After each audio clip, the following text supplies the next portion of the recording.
2023 এর লাস্টের দিকে গাড়ি এফআই হ্যাঁ। আর এটা কার্বোরেটর ভার্সন 1,98,000 টাকা নাম্বার টাকা জমা দেওয়া আছে 1,98,000। আমাদের কাছে এই গাড়িগুলো ছাড়াও অনেকগুলো গাড়ি আছে যেগুলো আপনাদেরকে দেখানো সম্ভব না, কারণ ভিডিওটা অনেক লং হয়ে যাবে।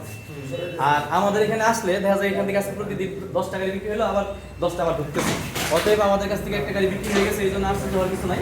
আমাদের এখানে আরো পর্যাপ্ত পরিমাণে বাইকের কালেকশন আছে, আপনারা আসলে একটা পরে একটা নিয়ে যেতে পারবেন ইনশাআল্লাহ। আর আমাদের এখানে সবচেয়ে বড় কথা, আমরা সবসময় যেটা বলে থাকি, আমরা সবসময় চেক টেক করে প্রথম মালিকের গাড়িগুলো কিনি, এবং যেগুলা কাগজপত্র কোনো ঝামেলা নাই, নির্ভেজাল। 10টা গাড়ি আসে, দেখা 5টা কিনি, আর 5টা জিনিস থাকলেও ফেরত দিই। যেগুলা দেখা যায় কাগজপত্র রেডি হয় নাই বা রেডি হবে, এই ধরনের গাড়ি আমরা কিনি না। প্রত্যেকটা গাড়ি আমরা কীভাবে কিনি আমরা দেখাই দিই। সেটা হচ্ছে আমরা প্রত্যেকটা গাড়ি বিআরটিতে চেক করি, চেক করে তারপরে কিনি।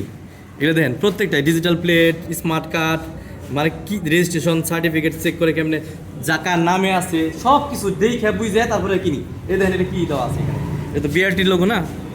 সব কিছু আমরা দেখে চেক টেক করে তারপরে কিনি। আর চেক তো করি, এটা তো মনের তৃপ্তির জন্য। আর আমরাও তো ব্যবসা করতে করতে মোটামুটি আমাদের একটা অভিজ্ঞতা হয়ে গেছে, আমরা গাড়ি চেক করতে পারলাম।